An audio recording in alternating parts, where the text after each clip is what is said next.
parti. Bonjour à toutes et à tous, on se retrouve aujourd'hui ici à Val-Escure avec notre jeune joueuse Laura Nébert. Laura est membre de notre club depuis 2016, joueuse de notre équipe Première Dame qui évolue en première division nationale. Elle est sélectionnée en équipe de France et elle a intégré depuis 2 ans le centre de performance fédéral, anciennement appelé Pôle France. Elle est aujourd'hui de passage à Val-Escure avec le centre de performance fédéral où ils viennent effectuer la reconnaissance du 40e Grand Prix amateur de Val-Escure qui aura lieu ce week-end. On est bien sûr très fiers de compter dans notre équipe une joueuse de son calibre et de son rang. Elle est un exemple pour nos joueuses et nos joueurs de l'école de golf. On avait envie de vous faire rencontrer cette jeune fille et sommes ravis qu'elle ait répondu à notre appel. Alors Laura, si tu veux bien en quelques mots te présenter.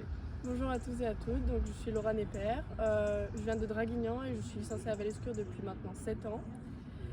J'ai actuellement 15 ans, je suis plus 3,5 d'index et je suis classée 28e au ranking amateur français et 680e au mérite mondial. Des chiffres qu'on aimerait bien tous avoir sur nos index. Alors Laura, pour un peu l'historique, comment as-tu débuté le golf? Quel est un peu ton parcours golfique? Alors j'ai commencé le golf avec mon papa quand j'avais 5 ans au golf de Saint-Andréol parce que quand il était petit, lui il jouait. Je suis arrivée à Val-Escure donc en 2016 et j'ai fait beaucoup de compétitions au niveau départemental, régional, national et maintenant à l'international. Ça fait maintenant presque 3 ans que je suis en équipe de France et je viens de commencer ma 4e année au centre de performance maintenant à Terre Blanche. Quel parcours! Alors, on a parlé du centre de performance où tu es actuellement. Comment se déroule une semaine type pour une joueuse d'une joueuse de haut niveau comme toi? Alors on a à peu près 15 heures de cours par semaine, on fait 25 heures de golf avec le week-end à peu près et on a 7 heures de prépa physique. Et après c'est assez bien organisé où on a école le matin et on va au golf tous les après-midi, ce qui permet de voir notre coach assez régulièrement et on a des prépas physiques soit le matin vers 7 heures du matin, soit plutôt le soir jusqu'à 20 heures. Des semaines bien chargées. Ouais, ça c'est sûr. Alors cette saison, tu as déjà de très belles performances à ton actif, plusieurs podiums sur des compétitions nationales et internationales. Quelle est la suite de ton calendrier pour cette fin d'année? J'ai le plaisir de faire le Grand Prix de Val-Escure du coup ce week-end. On est ravis de t'avoir. Après j'ai les championnats de France fin octobre et je finis ma saison par une sélection en équipe de France. On a un match contre l'Espagne en début novembre. Bravo. Alors justement, puisqu'on parle de tournoi, si d'un claquement de doigts, comme ça, tu pouvais gagner un tournoi amateur ou même professionnel, lequel ce serait? Je pense que ça serait en tant que professionnel le majeur à Evian. Ou un tournoi sur le LPGA aussi, ça serait cool.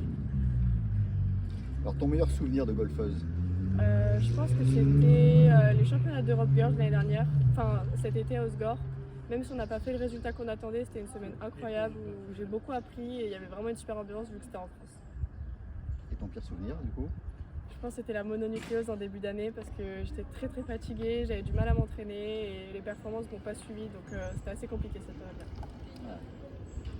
Alors, quels sont tes projets, tes rêves et le golf est-il un projet de carrière?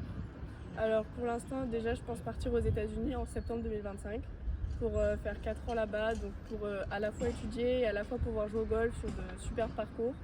Et après, en fonction du niveau que j'ai à la fin de ces 4 ans, passer les cartes sur le LPGA peut-être et voir où ça peut me mener et donc peut-être faire carrière. Ouais. Donc dans une université américaine, c'est ça le projet? Ouais. Et en fait c'est un peu sur les traces de Pauline Roussin-Bouchard qui est un peu notre tête de file.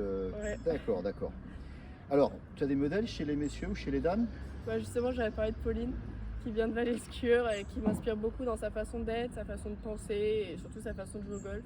Et même son parcours, c'est vraiment un super parcours qu'elle fait et elle a été première mondiale pendant longtemps en tant qu'amateur et là elle commence sa carrière en tant que pro sur le PGA et ça m'inspire vraiment beaucoup. Écoute, pour terminer Laura, quel conseil tu donnerais à des jeunes golfeurs ou des jeunes golfeuses qui rêveraient de performer?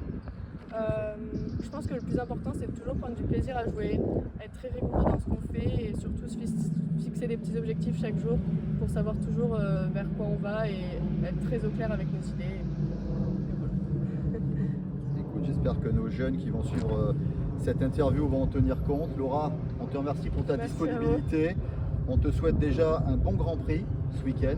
On compte sur toi pour porter haut les couleurs de Val-Escure.